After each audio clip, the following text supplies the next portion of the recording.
ஓம் சாந்தி. அவ்யக்த சமிகை 27 மே 2026. बापदादानुடைய மகா வாக்கியம். कोई भी संकल्प आए तो ऊपर देकर स्वयं निर्संकल्प होकर चलते जाओ. विचार देना, इशारा देना वो दूसरी बात है. हलचल में आना यह दूसरी बात है.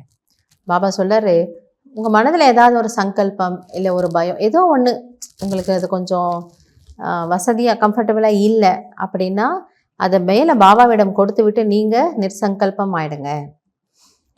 நீங்கள் ஏதோ ஒரு விஷயத்தை பற்றி ஒரு கருத்தை தெரிவிக்கிறீங்க, இல்லை யாருக்கோ ஏதோ ஒரு சைகை கொடுக்குறீங்க அவங்களோட நன்மைக்காக அப்படின்னா அது வேறு விஷயங்கிறார்.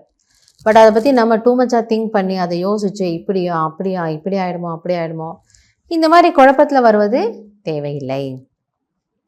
तो सदा एक रस संकल्प दिया और निर्संकल्प बने. அதனால் உங்களோட மனநிலையை சீரானதாக வைத்து கொள்ளுங்கள். நம்ம யோசித்தோம், பாபாகிட்ட கொடுத்துட்டோம், அதோடு அதை முடிச்சிடணும். அதுக்கப்புறம் என்ன சொல்கிறாரு, நிர்சங்கல்பம் ஆகிடுங்க. அதுக்கப்புறம் அதை பற்றி நீங்கள் யோசிக்கவே யோசிக்காதீங்க. சதா தியான் ரஹே कि मुझे कर्मेंद्रिय जीत बनना है. எனவே இது கவனத்தில் இருக்கட்டும், நான் கர்ம இந்திரியங்களை வென்ற ஆத்மாவாக ஆக வேண்டும். நான் கர்ம இந்திரியங்களை ஜெயிக்கணும். कोई एक कर्मेंद्रिय की आकर्षण भी एक बाप का बनने नहीं देगी. ஸோ ஒருவேளை ஏதாவது கர்ம இந்திரியங்களுடைய ஆகர்ஷன் ஒரு அட்ராக்ஷன் இருந்ததுன்னா, கண் இழுக்குது, காது இழுக்குது, அப்படி இருந்ததுன்னா உங்களால் பாபா குழந்தையாக ஆக முடியாது. அதாவது ஒருத்தர்னு இருக்க முடியாது. ஏன்னா இது அடிக்கடி நம்மளை ஏமாற்றிட்டே இருக்கும்.